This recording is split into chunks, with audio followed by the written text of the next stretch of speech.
Okay, so I'm calling my brother. My brother's name is Ed Robbins. And we had his funeral recently, about a month ago. And he was a great Star Wars fan, absolutely loved Star Wars. So the funeral, two of his friends, one of them dressed up as Darth Vader and the other one as a who goes with Darth Vader behind them, the stormtroopers, with a Darth Vader helmet on my brother's coffin and lightsabers that were lit up. They had them lit up and it was brilliant. We also had Boba Fett and we had a Princess Leia, which was incredible. But when my brother was in the hospice in St Catherine's Hospice, actually up in Surrey, no, it's on the Sussex border at Pease Pottage, he was in hospital, and we'd previously been talking about the fact that he had cancer, and he ended up in the end with a brain tumour, which he ended up with a perforated intestine, so they couldn't save him. And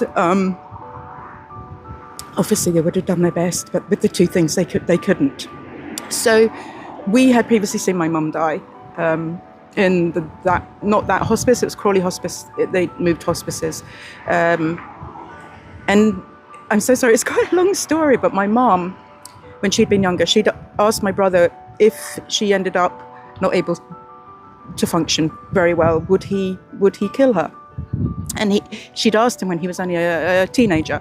So obviously he kind of said, of course I will, I'd never see you suffer. I wouldn't see you suffer. And but when my mum did die, which I think was about a decade ago, my brother by then had a wife, 2 young children. And when she was in the hospice and they did not know how long she would be, he was absolutely torn with guilt about the promise he'd made to her, that he should help her die. And I remember saying to him, you can't, Ed, you can't. You've got a young family, you absolutely cannot, because you'll be, in jail and everything. So anyway, so obviously my brother coped with that and had, and various things happened to do with he got depression, and then him and his wife split up and everything. So we go back to my brother being in the hospice now, just before Christmas and everything. And he planned an exit. He had an exit strategy, but of course, letting yourself die or killing yourself is not legal in the UK. Obviously not, because we want everyone to live. And my brother desperately wanted to live. His boys are now teenagers. They are 17 and 19. So